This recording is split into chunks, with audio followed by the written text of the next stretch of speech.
Quelques mots pour qu'on comprenne bien de quoi il s'agit. C'est un revenu qui viendrait se substituer à toutes les allocations, toutes les formes d'aide qui existent. Ça coûte cher à l'État ou pas, ça? Il faut changer de logiciel. Je vous disais aux Pays-Bas hier, j'étais à Utrecht. Utrecht, il y a une expérimentation qui va être lancée sur laquelle, ça y est, elle est modélisée avec 5 groupes qui vont être identifiés et pendant 1 an et demi, 2 ans, avec des scientifiques qui vont participer à ces travaux. Et d'ailleurs, Michel Sapin, qui avait écarté d'un revers de main cette idée que je défends depuis des années et qu'aujourd'hui, sur laquelle je travaille avec des gens de gauche et des gens de droite d'ailleurs. Michel Sapin est lui-même aux Pays-Bas aujourd'hui. Donc j'en profite, je l'invite à beaucoup écouter et discuter sur cette question puisque aujourd'hui j'ai vu avec bonheur que beaucoup adhéraient à cette idée que je défends, y compris au gouvernement, y compris le Premier ministre. Et je veux dire combien il faut ne pas simplement s'arrêter au milieu du gué. C'est-à-dire que derrière les mots, et je viens sur le dispositif, il faut aller vers la réalité. Sur l'intérêt économique de la démarche. C'est exactement l'inverse de l'assistanat, avec l'idée de prolonger le RSA pour les jeunes. Bon, c'est exactement l'inverse. Il faut changer de logiciel. On remplace l'ensemble des allocations qui existent par un filet de sécurité sans condition pour tout le monde.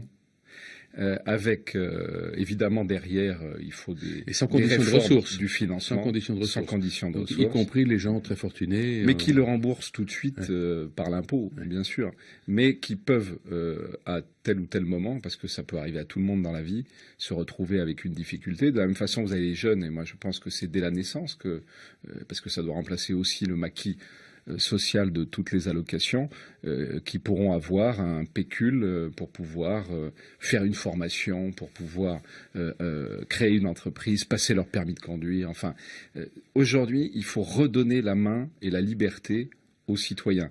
Le revenu universel, c'est ce changement de logiciel. Beaucoup de pays le font. Et vous savez, on n'a pas le choix, en réalité. Quand vous avez devant vous le MIT à Cambridge, dans ma circonscription, qui dit que 50% des emplois d'aujourd'hui sont automatisables. Quand vous avez ce débat sur la dépendance, l'allongement de la vie, les personnes dépendantes, c'est chiffré, les modèles les plus optimistes le chiffre à 7 milliards ou 8 milliards et demi. On est à peine capable aujourd'hui de mettre 800 millions sur la table. Et on a un modèle social qui est à bout de souffle. Regardez, 74... on était à 400 000 chômeurs, on est à plus de 6 millions. On a 8 millions et demi de pauvres.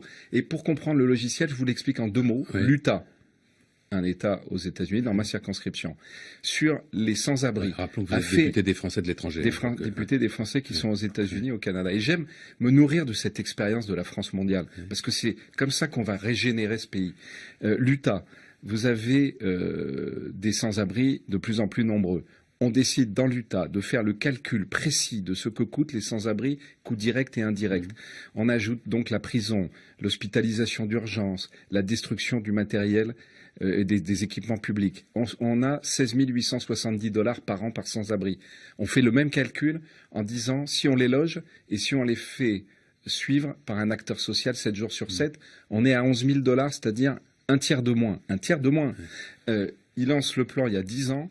Il y a 3 mois, ils font le bilan. 75% des sans-abri de l'Utah ont un logement, sont suivis par un acteur social et ça coûte un tiers de moins à la collectivité. Donc, ce que vous voulez dire, c'est que ça marche. Ce changement logiciel. Ouais. Savez-vous que le modèle social en France aujourd'hui, je parle des coûts de gestion, je ne parle pas de l'argent qui va dans la poche de nos compatriotes, je parle des coûts de gestion.